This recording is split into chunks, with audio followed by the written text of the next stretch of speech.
Professor Dominique aqui, esperar mais um pouquinho, os colegas chegarem, para continuarmos a aula.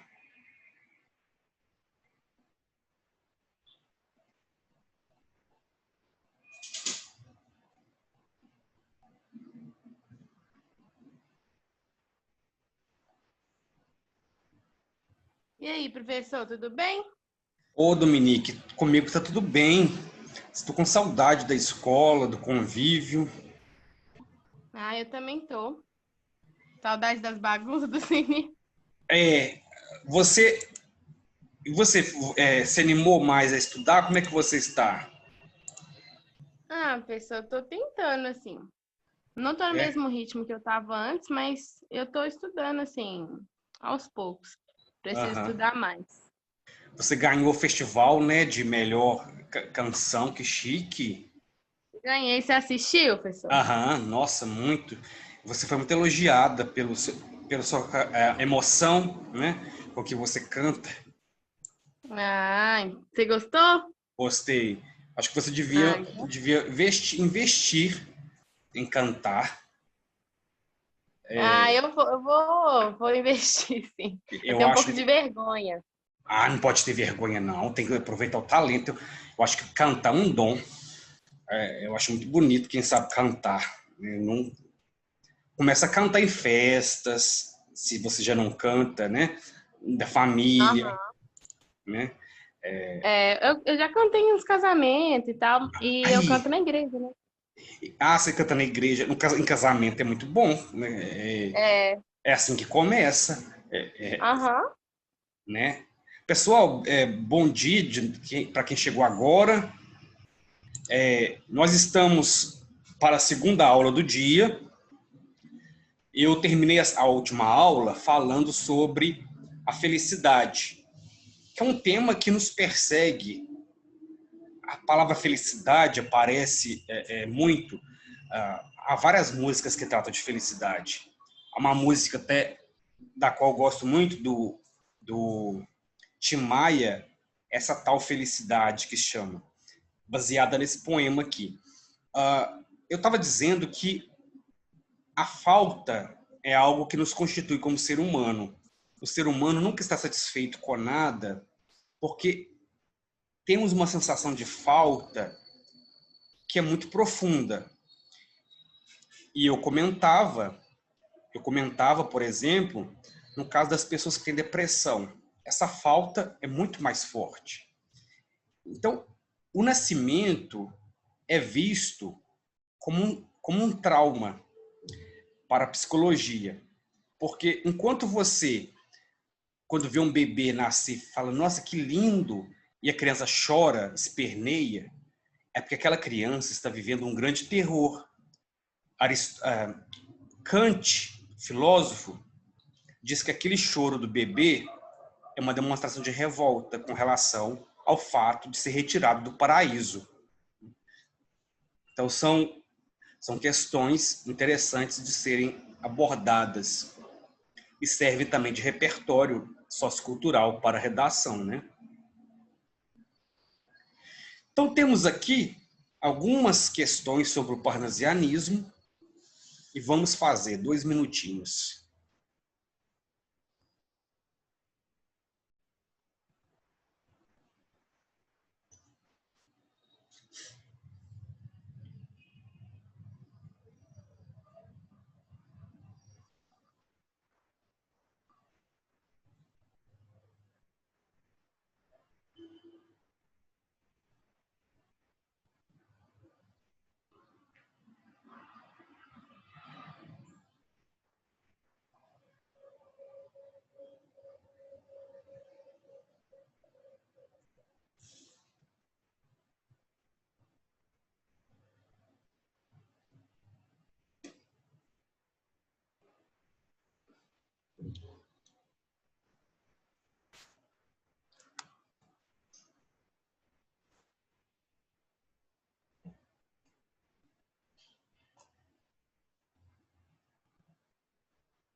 Então vamos resolver essa questão. A propósito da poesia parnasiana, é correto afirmar-se que ela caracteriza-se como forma de evocação de sentimentos e emoções? Jamais. Quando você fala em parnasianismo, não pode haver emoção nem sentimento. Revela-se no emprego de palavras de grande valor conotativo e ricas em sugestões sensoriais. Ou seja, seria uma poesia com muitas figuras de linguagem e muita sonoridade. Também não. Acentua a importância da forma, concebendo a atividade poética como habilidade no manejo do verso. Essa, sim, é uma alternativa correta. Para o parnasiano, a maior importância não é sobre o que você fala, mas como você fala. Então, o uso da linguagem de forma rica, complexa, é o grande trunfo do parnasianismo. Faz alusões a elementos evocadores de rituais religiosos, impregnando a poesia de misticismo e espiritualidade? Jamais. Não existe espiritualidade, religiosidade no parnasianismo. Explora intensamente a cadeia tônica da linguagem, procurando associar a poesia à música. Nada disso. Não existe essa associação entre poesia e música. Isso acontece no simbolismo. É importante observar, então, a partir dessa resposta, cuja letra certa é a C, o parnasianismo é o tipo de poesia mais fácil de você identificar, porque é aquela poesia que não fala de nada da realidade, não trata de questões sociais, religiosas, políticas, e trata basicamente do poema em si. Não existe uma evocação de sentimentos e emoções. Evidentemente que o parnasianismo não é um movimento literário tão cobrado no Enem. Exatamente por isso. Porque o Enem tem questões muito ligadas à realidade. O que diferencia o Enem de um vestibular é exatamente esse enfoque na realidade. Não sei se vocês já fizeram prova de vestibular que não seja Enem, muitas provas não tratam de questões sociais, diferentemente do Enem. Quando eu fiz o Enem, eu estranhei essa diferença, porque exige o repertório social, leitura da realidade. Então, como o parnasianismo não trata da realidade, não é fácil você encontrar um poema que permite você fazer alguma relação com a realidade. A não ser esse que eu acabei de ler, um ou outro dá para você fazer alguma ligação. Os outros não. São completamente distantes da realidade.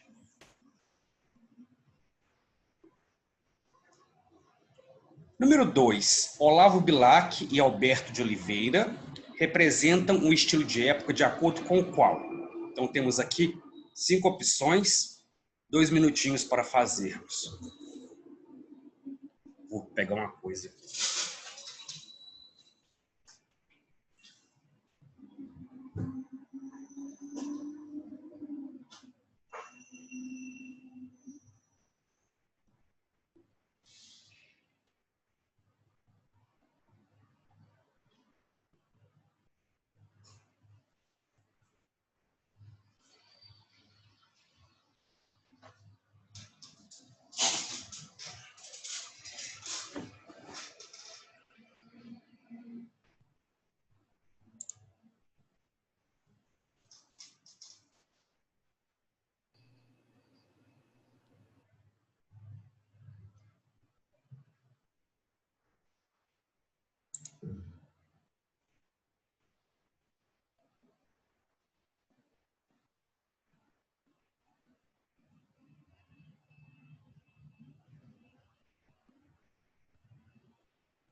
Então vamos responder a essa questão.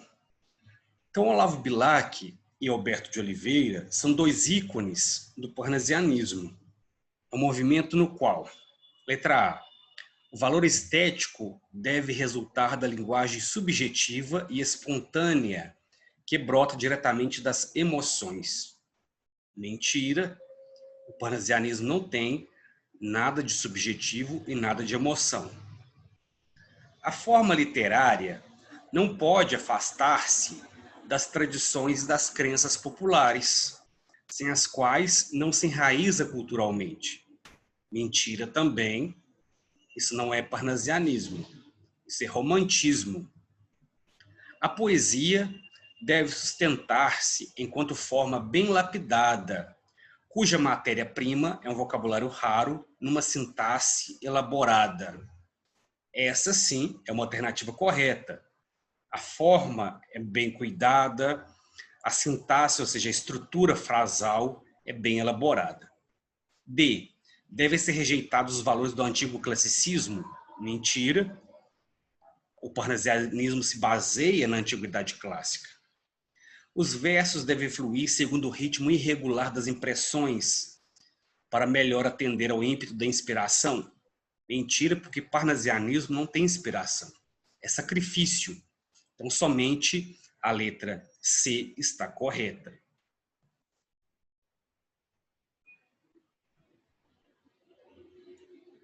Vamos à próxima. O ideal parnasiano do culto da arte pela arte significa que o objetivo do poeta é criar obras que expressem. Então, um minutinho para fazermos.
Então vamos responder.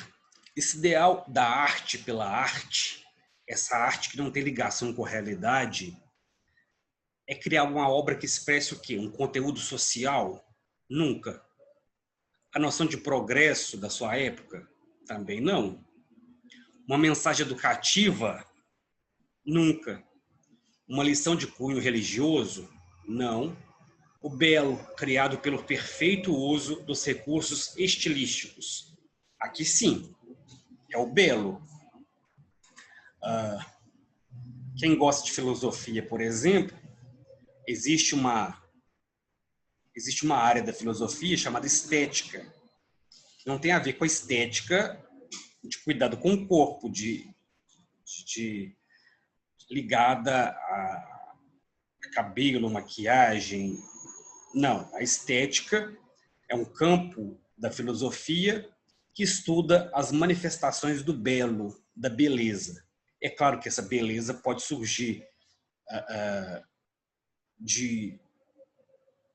ela pode surgir de uma pintura, pode surgir da interpretação de um filme, de uma paisagem. É aquilo que evoca a beleza. Pode ser algo triste ou feliz, algo...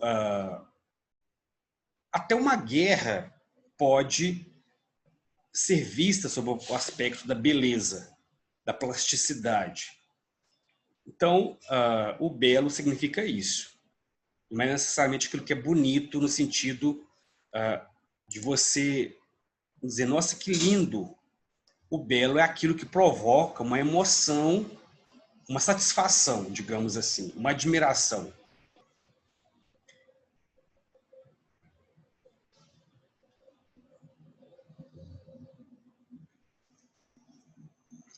Temos aqui a questão 4. Deixa eu aumentar um pouco. Nessa questão 4,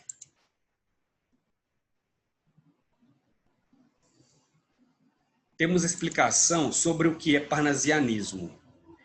É uma confluência de ideais antirromânticos, como a objetividade no trato dos temas e o culto da forma, o que situa a poética do parnasianismo.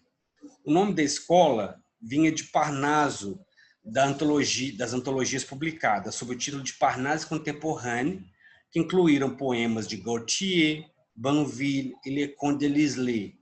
Seus traços de relevo, o gosto da descrição nítida, concepções tradicionalistas sobre metro, ritmo e rima, e, no fundo, o ideal de impessoalidade que partilhavam com os realistas do tempo. Então, com base no texto acima, referente ao parnasianismo brasileiro, são feitas as seguintes inferências. Primeiro, o parnasianismo opôs-se a princípios românticos, como a subjetividade e a relativa liberdade do verso. Verdadeiro. 2.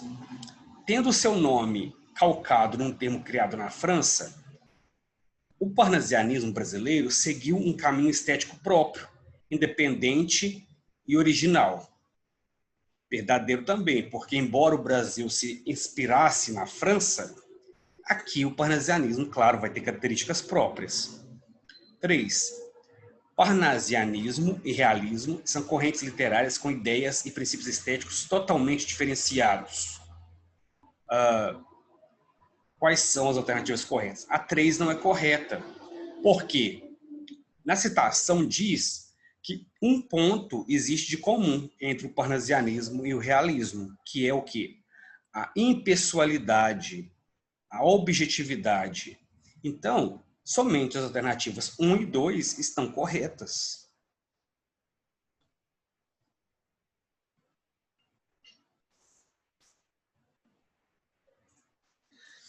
Agora, nessa questão 5, temos um poema chamado Língua Portuguesa. A língua portuguesa é chamada por Olavo Bilac de última flor do Lácio.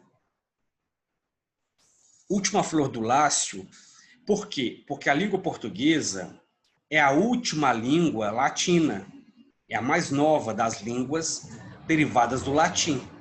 As outras todas surgiram antes. E Lácio, então, é uma região.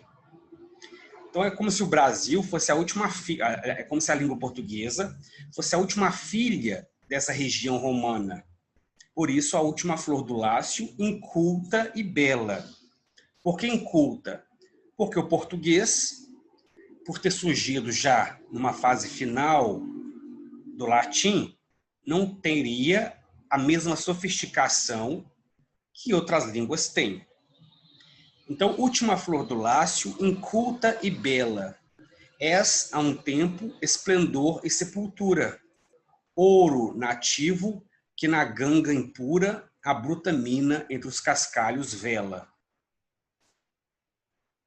Amo-te assim, desconhecida e obscura, tuba de alto clangor, lira singela, que tens o tron e o silvo da procela e o arrolo da saudade da ternura. Então, não é preciso entender, não é um poema para ser entendido. Ele está usando palavras difíceis para elogiar a língua portuguesa, declarar seu amor a ela. Amo o teu viço agreste e o teu aroma, de virgens selvas e de oceano largo. Amo-te, ó rude e doloroso idioma, em que da voz materna ouvi meu filho, e em que Camões chorou no exílio amargo, o gênio sem ventura e o amor sem brilho. Então vejam que é um poema muito... É um poema de declaração de amor, mas que não tem muitos elementos. É basicamente dizer que o português é uma língua difícil, e realmente não é uma língua fácil, é uma língua muito complexa, e é sobre isso que diz o poeta. Eu amo essa língua, em toda a sua dificuldade, em toda a sua complexidade. Ela é, ao mesmo tempo, agreste e também obscura.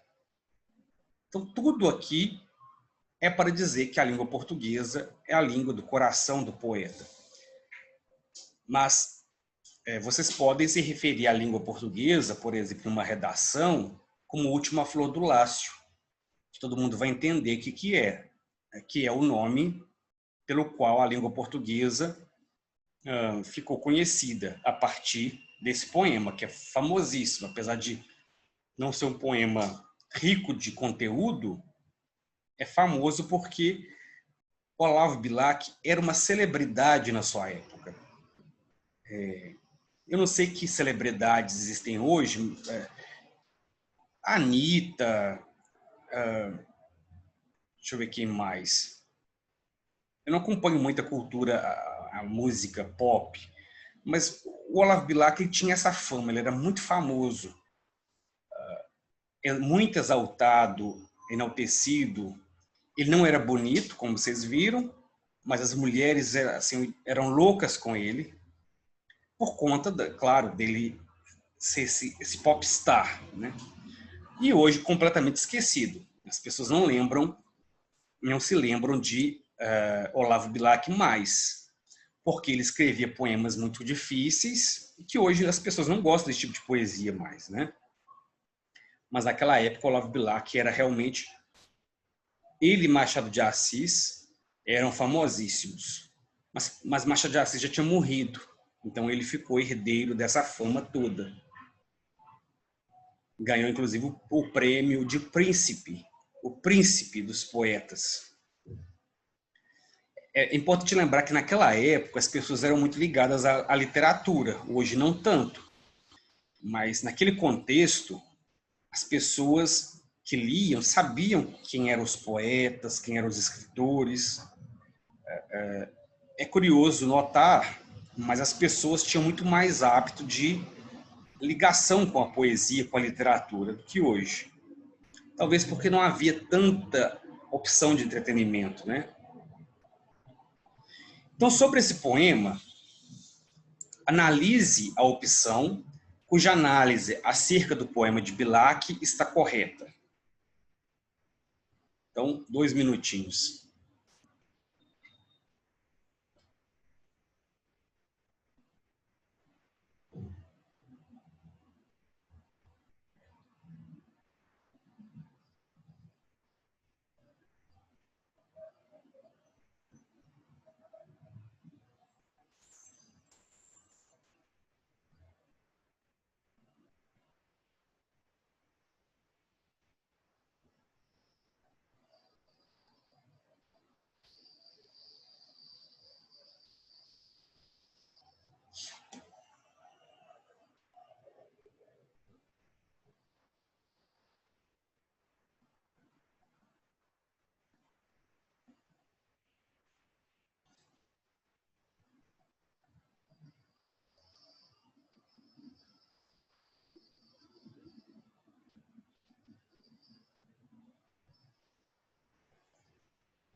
Então, vamos responder a essa questão. Vamos ver qual das opções está correta. Letra A. Em todas as estrofes, o eu lírico faz uma interpelação à língua portuguesa. Será que em todas as estrofes o eu lírico conversa com a língua portuguesa? Vejamos. Vamos conferir. Na primeira, sim. Última flor do lácio, inculta e bela, és, a um tempo, esplendor e sepultura. Então, ele se dirige diretamente à língua portuguesa. O segundo, amo-te, assim, desconhecida e obscura. Sim, também é verdadeiro. Amo o teu viço, agreste o teu aroma. Também se dirige a ela. E na última, em que da voz materna ouvi e em que Camões chorou, o gênio. Na última, não há interpelação à língua portuguesa. Na última, o poeta não se dirige à língua portuguesa. Ele faz uma explicação. Então, a letra A está errada. B. Há nos versos valorização da língua portuguesa nativa, em detrimento da língua portuguesa utilizada no Brasil. Isso não é verdade, até porque ele usa termos ligados ao Brasil, como agreste. Então, está errada. Letra C. O poema possui uma estrutura clássica do soneto, formado por 2 quartetos, 2 tercetos e redondilhas. Essa opção está errada porque são 2 quartetos e 2 tercetos, somente isso. Então sobra a letra D. No poema há rimas ricas, como em bela e vela, sepultura e impura, e rimas pobres, como aroma e idioma. Vejamos, o que é uma rima rica? É quando são rimas de classes de palavra diferentes. Vejamos, bela, adjetivo, e vela, substantivo. Então, rima rica. Sepultura, substantivo. Impura, adjetivo. Rima rica. E rimas pobres, aroma, substantivo, idioma, substantivo. Então, rima pobre. Portanto, a letra D está correta. Agora, vejamos a questão 6. É incorreto afirmar que no parnasianismo. Então, 2 minutinhos para fazermos a questão 6.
Então vejamos aqui a questão 6. Qual das alternativas é incorreta sobre o parnasianismo? Letra A. A natureza é apresentada objetivamente. Certo. A representação é sempre objetiva. B. A disposição dos elementos naturais, árvores, estrelas, céu, rios, é importante por obedecer a uma ordenação lógica. Também é verdadeiro porque a ordenação lógica, ou seja, a ordem racional do poema, é típica do parnasianismo. C. A utilização dos elementos naturais torna-se mais importante que a valorização da forma do poema. É mentira, porque a forma é o aspecto mais importante do poema parnasiano. D. A natureza despe-se da exagerada carga emocional com que foi explorada em outros períodos literários. Verdadeiro. Letra E. As inúmeras descrições da natureza são feitas dentro do mito da objetividade absoluta. Porém, os melhores textos estão permeados de conotações subjetivas. Essa seria uma opção correta, mas aqui já é uma questão que critica a ideia de que o parnasianismo é pura objetividade. Existe uma linha que não vem ao caso estudar, que defende que o parnasianismo não está tão desligado da realidade assim. Mas não é bom tratar dessa questão, por quê? Porque não é uma visão predominante. Então, essa questão traz essa visão, mas a opção correta, então, é a letra C, porque está totalmente em desacordo com o que é o parnasianismo. E a letra E trata de uma questão em que o parnasianismo teria uma carga de subjetividade. Mas, como eu disse, não é uma perspectiva dominante. Agora, vejamos a questão 7. Temos um trecho do poema. Estranho mimo aquele vaso, vi-o casualmente uma vez de um perfumado contador sobre o mármore luzidio, entre um leque e o começo de um bordado. Veja que aqui nós temos um poeta falando que viu um vaso, simplesmente isso. Que esse vaso estava sobre o mármore, entre um leque e um bordado. Então ele estava em meio a outros elementos em cima de uma peça de mármore. Então, esse trecho revela um poeta o quê? Distanciado da realidade, engajado, crítico, irônico, informal. É distanciado da realidade, porque você fazer um poema contando que viu um vaso e que ele estava entre um leque e um bordado, é realmente você não tratar de questões de interesse social. Por isso, a gente entende como um poema distanciado da realidade.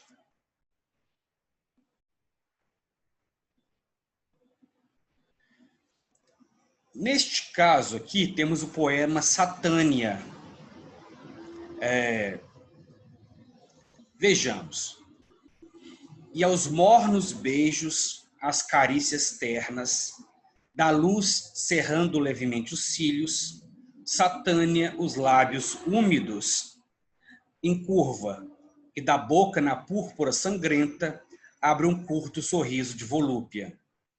Corre-lhe à flor da pele um calefrio, todo o seu sangue alvoroçado curso apressa, e os olhos pela fenda estreita das abaixadas pálpebras radiando, turvos quebrados, lânguidos contemplam, fitos no vácuo uma visão querida. É de Olavo Bilac. Vejam que esse poema é um poema que trata de um tema mais ligado ao erotismo. A mulher aqui é chamada de Satânia, porque ela é uma mulher má, mas má no sentido de ser tentadora, e ele simplesmente o quê? Descreve, conta essa mulher como ela se comporta durante uma relação amorosa. É basicamente isso, esse poema Satânia. Então, o poema apresenta os seguintes aspectos do parnasianismo: a sensualidade da mulher, idealizada como ser divino, nada disso. Linguagem simples e objetiva, também não. Gosto por figuras demoníacas, não, porque a única figura é a Satânia. Então, não posso dizer que o parnasianismo e o poema têm gosto por essas figuras. Excesso de descrições, também não, porque é um poema mais narrativo. E diferença em relação ao ideal romântico da mulher inacessível. Isso é verdadeiro, porque no romantismo nós vimos que a mulher nunca é alcançada pelo eu lírico. Ele tem um desejo pela mulher, mas essa mulher é sempre distante, seja porque ela está morta, porque ela é virgem, porque ela não o quer, ou porque ela é prostituta. Agora, no caso deste poema, a mulher está completamente acessível, tanto que trata de beijos e carícias.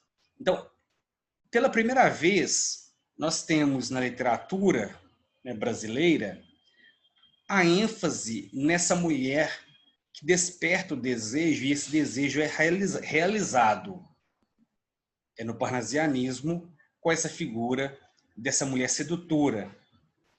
Então, uma mulher. Mas não existe, mesmo nesses poemas, sentimento. Não há sentimento aqui.